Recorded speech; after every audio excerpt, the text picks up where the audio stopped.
आज से करीब 44 साल पहले अहमदाबाद के एक बेहद साधारण परिवार में कल्पेश का जन्म होता है। कल्पेश के पिता कपड़े की फैक्ट्री में कामगार थे और मां गृहिणी थी। कल्पेश के एक छोटे भाई भी थे।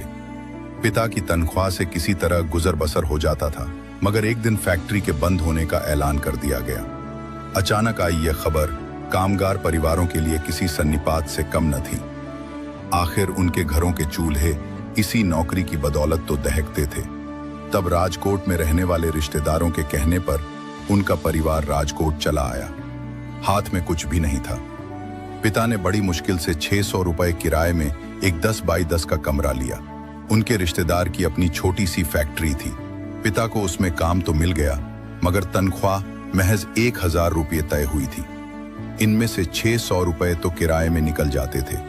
मां एक एक रुपया बहुत सोचकर खर्च करती। काफी कठिन जिंदगी थी। माता पिता के उस संघर्ष को देखकर किशोर कल्पेश का दिल बहुत दुखता। उनके किशोर कंधों ने परिवार का कुछ बोझ बांटने की हामी भरी तो वह अपने लिए काम तलाशने लगे। उन दिनों वह 8वीं कक्षा में थे। घर से करीब 5 किलोमीटर दूर एक दफ्तर में ऑफिस बॉय की जरूरत थी। अंधे को मानो आंख मिल गई हो। अपनी क्षमताओं का आकलन किए बगैर कल्पेश फौरन राजी हो गए। वह रोज 10 किलोमीटर पैदल ही जाते आते। वहां उन्हें मेज कुर्सियां साफ करने के साथ साथ गाड़ियां भी धोनी पड़ती और सभी स्टाफ को चाय पानी देना होता था। जाहिर है उम्र के लिहाज से यह काफी थकाने वाला काम था, मगर 5 रुपए रोज की दिहाड़ी थी, महीने के 150 रुपए। कल्पेश इसे छोड़ नहीं सकता था। बेटे के इस त्याग और सहयोग ने पिता को हौसला दिया। किफायती जीवन जीते हुए उन्होंने कुछ पैसे जोड़े और अपने भाई के साथ मिलकर एक छोटा सा कारखाना शुरू किया। काम बढ़ा तो पिता ने राजकोट में एक छोटा सा प्लॉट खरीद लिया ताकि उनके बेटों के सिर पर अपनी छत हो, मगर पैसे इतने नहीं थे कि किसी ठेकेदार को मकान बनाने का काम सौंपते। बाप बेटे ने तय किया कि वे खुद अपना घर बनाएंगे। रोटेशंस में वे अपना अपना काम करते और रात में मकान की तामीर में जुट जाते। कल्पेश की 10वीं की परीक्षा सिर पर थी, मगर दिन रात के परिश्रम ने इतनी मोहलत ही नहीं दी कि वह किताबों के साथ संगत कर पाते। लिहाजा वो 10वीं की परीक्षा पास न कर सके। स्कूल से नाता टूटा तो कल्पेश हेल्पर का काम करने लगे। उनका लक्ष्य अब जल्द से जल्द अपना कारोबार शुरू करना बन गया। उम्र के 20वें साल में कदम रखते ही माता पिता ने उनका लगन तय कर दिया। मगर कल्पेश के दाम्पत्य जीवन की ढंग से शुरुआत हो पाती, इसके पहले ही उनके परिवार को ऐसा आघात लगा जिससे उनकी जिंदगी ही बदल गई। दरअसल उनकी शादी के ठीक अगले दिन पिता चल बसे थे। 20 साल के कल्पेश पर पूरे परिवार की जिम्मेदारी आ गई।